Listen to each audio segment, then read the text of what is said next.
Buenos días. Buenos días, profe.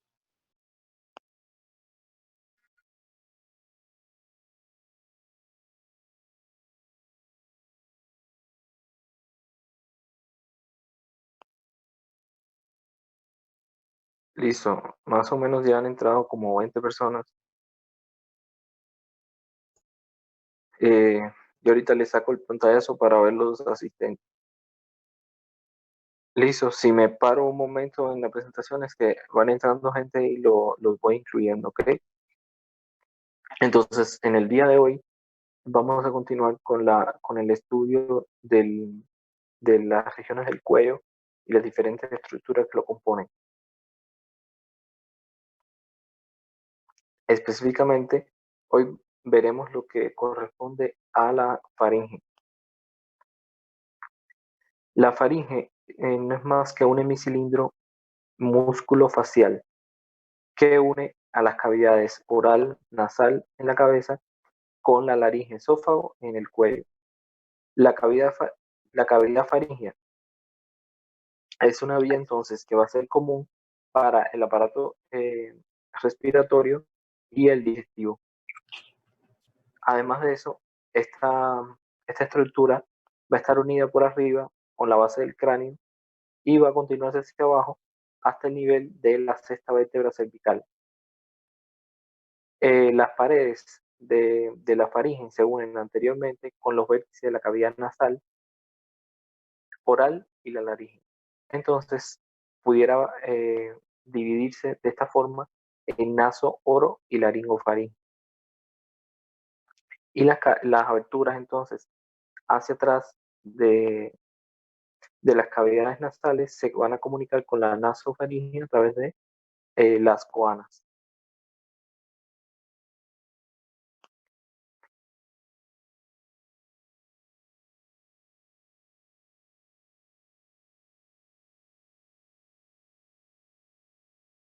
Además de estas aberturas, las cavidades faringes se relacionan anteriormente con lo que sería el tercio posterior de la lengua eh, y con la parte posterior de la laringe.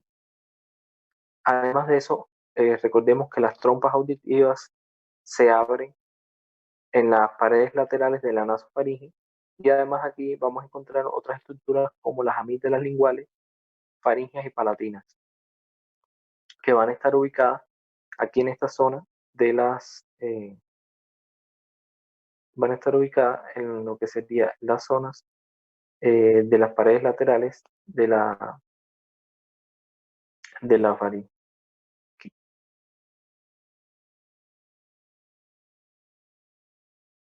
En orificio, el rodete tubario es el orificio eh, de la tubo. Entonces, aquí en más abajo vamos a ver la amígdala, aunque más adelante vamos a ver las tres amígdalas que podemos ver a este nivel.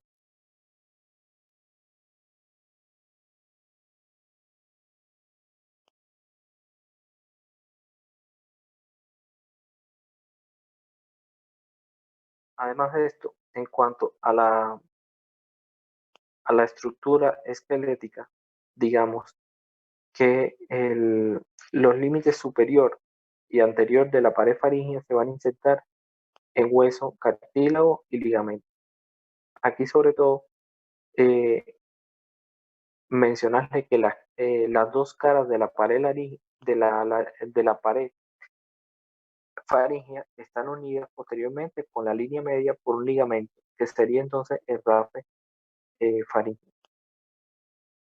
Pero que hay una línea de inserción y como ven, esa línea de inserción tiene una forma de C o forma de herradura, pero es de una forma irregular. Y esa es la zona donde se va a insertar entonces la pared de la faringe. Entonces, esta pared faríngea va a ser una pared que va a tener fascia y músculo. específicamente los músculos, como vamos a ver aquí, se van a organizar en dos grupos, dependiendo a la orientación que van a tener las fibras musculares, que serían entonces los músculos constrictores y los músculos longitudinales. Los músculos constrictores tienen una dirección circular y van a estar, digamos que con una dirección relativamente horizontalizada, mientras que los músculos longitudinales tienen una orientación un poco más verticalmente.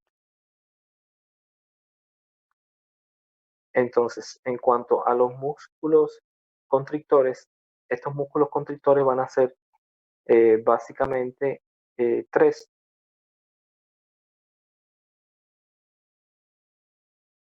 Entonces, digamos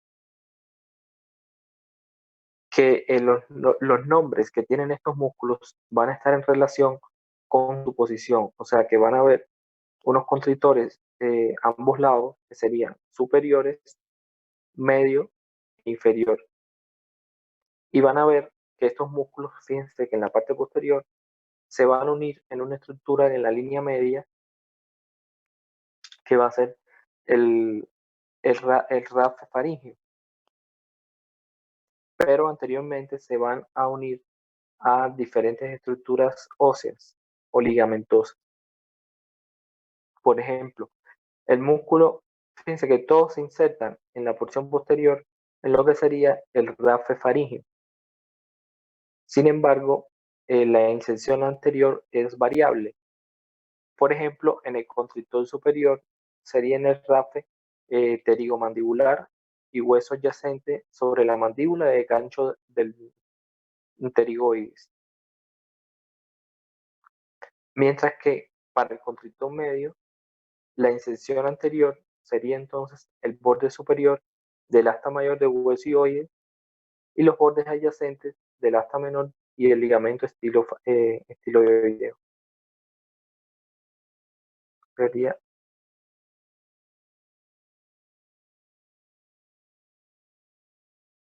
Y en el caso del constrictor inferior, la inserción anterior va a estar dada por el cartílago cricoide. Sería aquí ese nivel.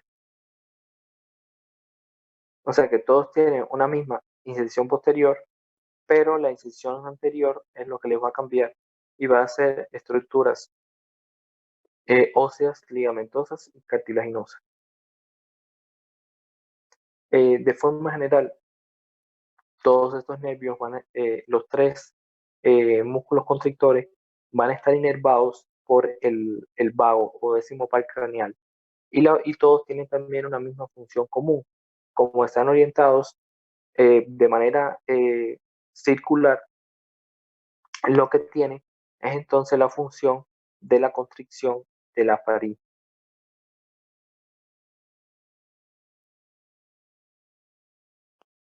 Ahora, están también los músculos longitudinales.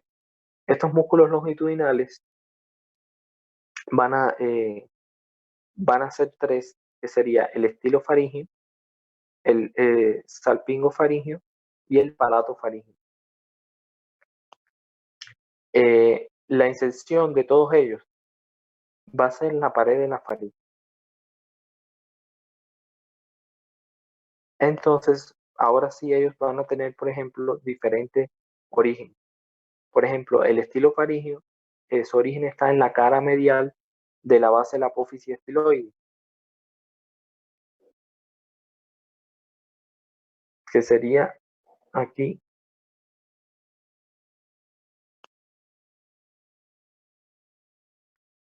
Del salpingo faríngeo es la cara inferior de la terminación faríngea de la tuba auditiva.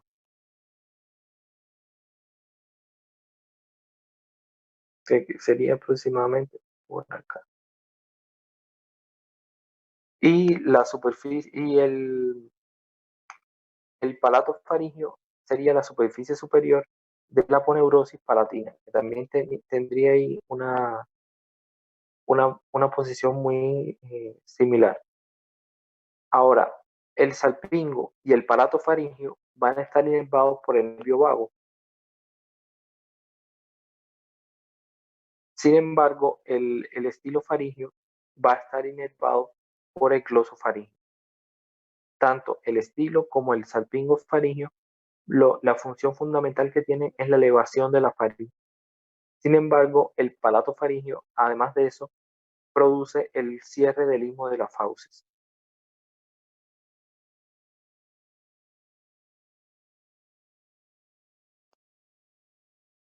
Aquí entonces, como les dije, que la pared era fascio muscular. Entonces vimos los dos grandes grupos musculares y ahora les voy a hablar sobre la fascia. La fascia básicamente tiene dos capas. La importancia de la fascia, uno es reforzar la pared, pero dos es que hay lugares donde los músculos no llegan a formar la pared, porque en esa parte de la pared no hay músculo. Entonces, propiamente, más que reforzar, constituye la pared de esa, o sea, la pared faríngea. Específicamente hay dos capas en la fascia, que sería una capa fina, que es la fascia bucofaríngea, y una capa mucho más gruesa, que es la faringobasilar.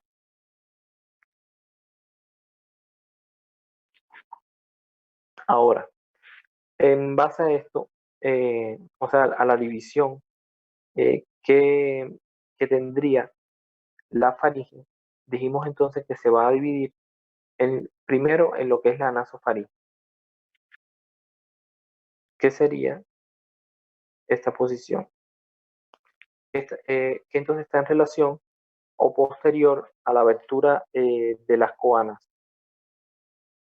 Y aquí, digamos que la estructura más relevante que tiene es la abertura faríngea de la tuba auditiva y además algunos pliegues que se encuentran a este nivel. Aunque también hay en relación a esta zona la amígdala faríngea que recubre el techo de la nasofaringe. La amígdala a este nivel y la abertura faríngea de la tuba auditiva. Y fíjense que se forman algunos pliegues aquí en relación a eso.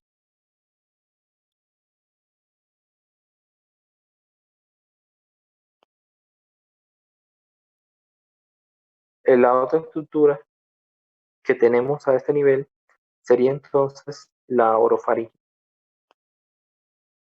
que aquí la orofaringe es ahora, ya no es posterior a la cavidad nasal y a las coanas, sino que va a ser posterior a la cavidad oral, pero también es inferior a lo que es paladar blando y superior al borde superior de la epiglotis. O sea, que los límites serían entonces eso: paladar blando, borde superior de epiglotis, y estaría posterior a la cavidad oral.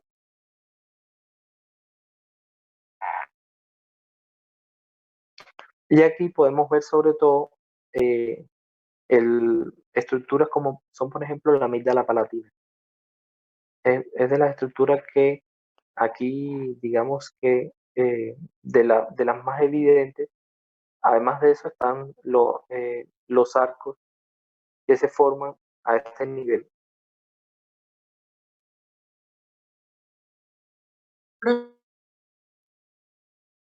Profe, Dime, profe, ¿me escuchas? dígame, La sí, palatina es la que se inflama cuando decimos que tenemos amigdalitis, ¿verdad? ahora mismo te traigo eso. Ok.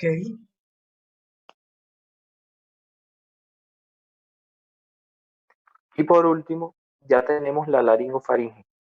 Que fíjense aquí que la laringofaringe se extiende desde el borde superior del epiglotis, que era de donde terminaba la orofaringe,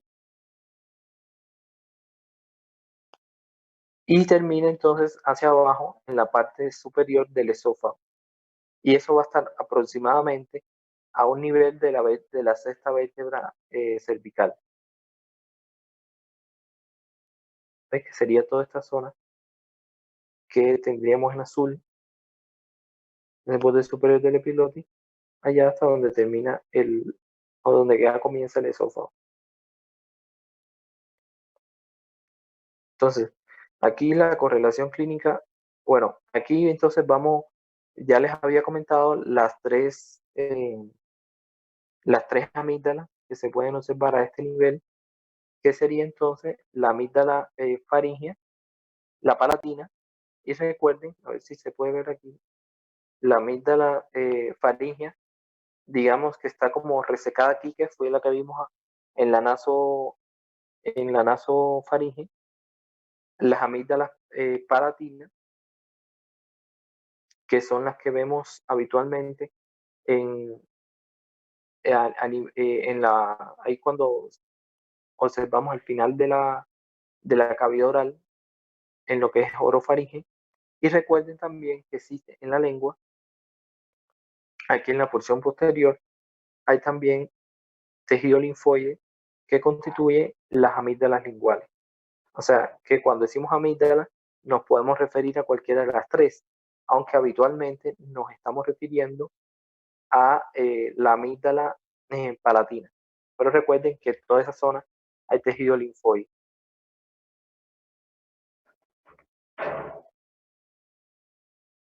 Y aquí era lo que les traía, que es la correlación clínica, que por lo general cuando decimos amigdalitis, nos referimos entonces a la inflamación de las amígdalas, de una o dos amígdalas palatinas. Y que entonces se fijan en esa amigdalitis, por lo general, en este caso que es una amigdalitis bacteriana, lo que se ve en placas blanquecinas sobre el tejido linfoide. ¿Ven? Y aquí se ve mucho mejor. Que por lo general, esto es cuando es bacteriana, cuando es viral, por lo general lo que se ven enrojecidas, pero no se ven placas. Estos son casos bacterianos. Y en otros casos, cuando es viral, lo que se pueden ver son membranas, ¿ya? Pero esto que estamos viendo son placas. Las membranas son mucho más, o sea, digamos que son más extensas y no se ven como puntos blanquecinos, sino que cubre básicamente como una capa fina, que puede ser o no blanquecina grisácea, que cubre todas las amígdalas. Esto sí, este tipo de infección, como les dije, es bacteriana en estas dos fotos y siempre va a llevar tratamiento antibiótico. Ahora, por último, Profe, vamos a ver, dígame. te quería preguntar, yo alguna vez vi un video y eran unas amígdalas, pero no tenían una placa bacteriana, sino que las estripaban y salían unas piedritas blancas, o sea, como unos cálculos blancos. Entonces te quería Sí, preguntar qué es eso, qué correlación clínica es. a ver, hay personas, por ejemplo, a este paciente le ponemos ahora antibiótico, ¿ok? Entonces, esas amígdalas, cuando se hipertrofian, pueden aparecer criptas, ¿ya? Porque criptas o unos huequitos, ¿ya? Entonces, Profe, en esos huecos o criptas se pueden acumular sustancias y producirse entonces como unos cálculos en las amígdalas, ¿ya? Y eso a lo mejor fue lo que tú hice, un cálculo ahí ubicado en una cripta de las amígdalas. Dígame.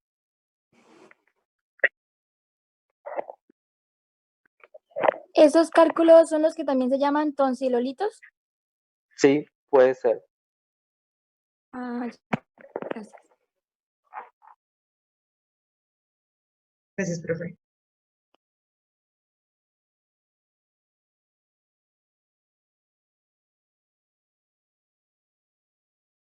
Y por último, vamos a ver entonces lo que son eh, las arterias. Aquí básicamente vamos a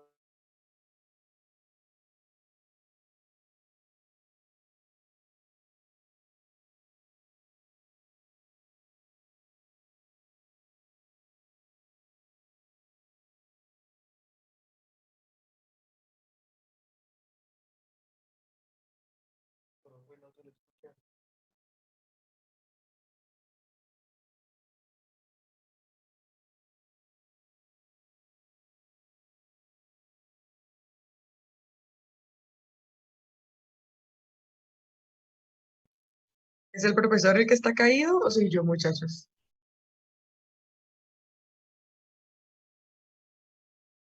Creo que el profesor. Creo que el profesor no escucha absolutamente nada. Sí, sí, el profe.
Y un momento, parece que se me desconectó y salí de la reunión. Tranquilo, profe. Quedamos en arterias, si mal no estoy. Sí,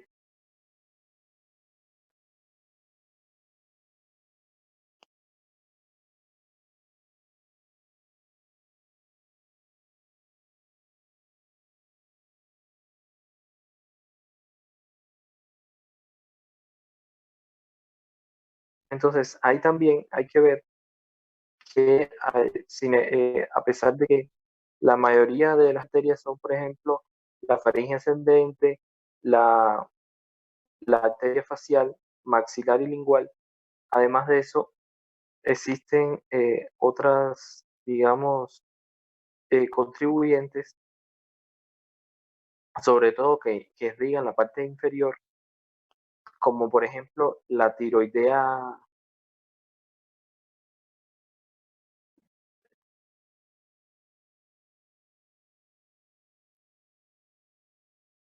Ya, entonces la parte inferior sobre todo va a estar irrigada por la arteria tiroidea inferior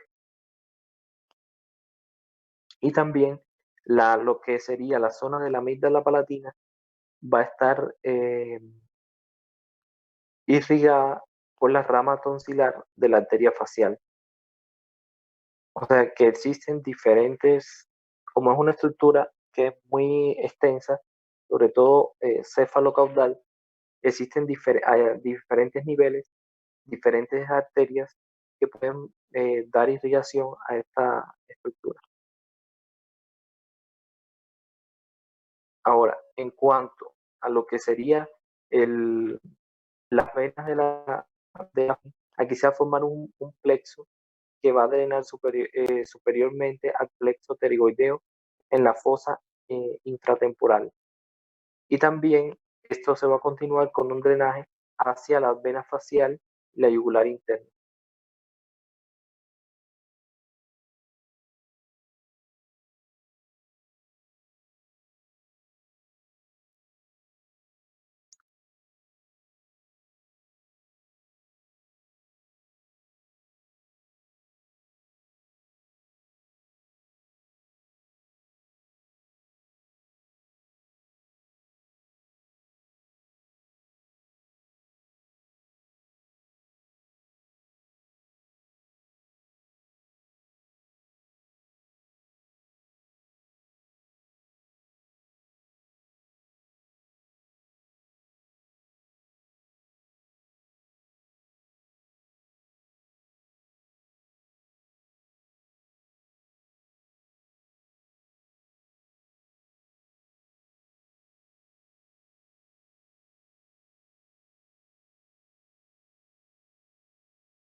Listo, se volvió a caer. Déjeme seleccionar de nuevo, pero ya casi estamos terminando.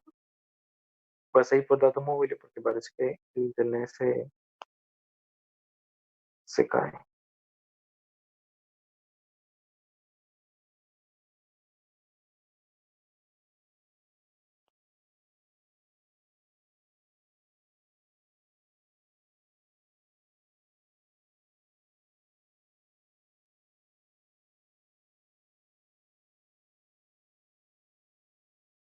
Entonces, como le decía, que la propia, digamos, las amígdalas palatinas que pudieran tener una red como que independiente y entonces drenar a lo que sería el nódulo yugurodigástrico. Y por último, hablarle aquí de lo que serían digamos, los nervios a este nivel. Que aquí la inervación, tanto motora, la inervación motora y la mayoría de la inervación sensitiva, quitando la inervación de la región nasal, corre a cargo de los ramos del nervio vago y el glosofaríngeo, que van a formar entonces un plexo a todo este nivel, como vemos aquí. Que ese plexo faríngeo va a estar entonces, el plexo que se forma se llama plexo faríngeo y va a estar formado por el ramo faríngeo del vago y los ramos del nervio laríngeo externo, del ramo laríngeo superior del vago, además de los ramos faríneos del nervio glosofaríngeo.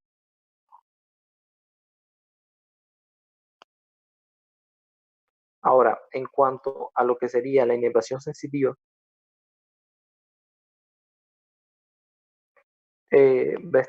digamos que va a estar dada en la nasofaringe por el ramo faríngeo del maxilar, o sea, el segundo ramo del trigémino.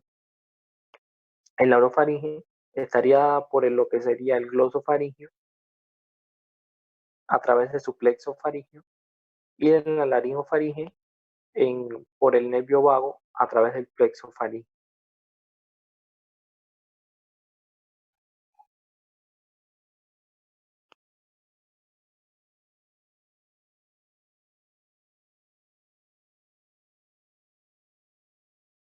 Entonces, sí se alcanzó a escuchar toda la conferencia. Sí, profe. Listo, entonces déjeme ver los participantes. Entonces, nada, mañana ustedes me comentan después a qué hora, si es a las 7 o en otro horario, y entonces ahí nos ponemos de acuerdo y damos lo que queda ya por ver de cuello de esta semana. Listo, entonces quedo pendiente de lo que me digan por el grupo. Muchas gracias y feliz día. Profe, gracias, igualmente.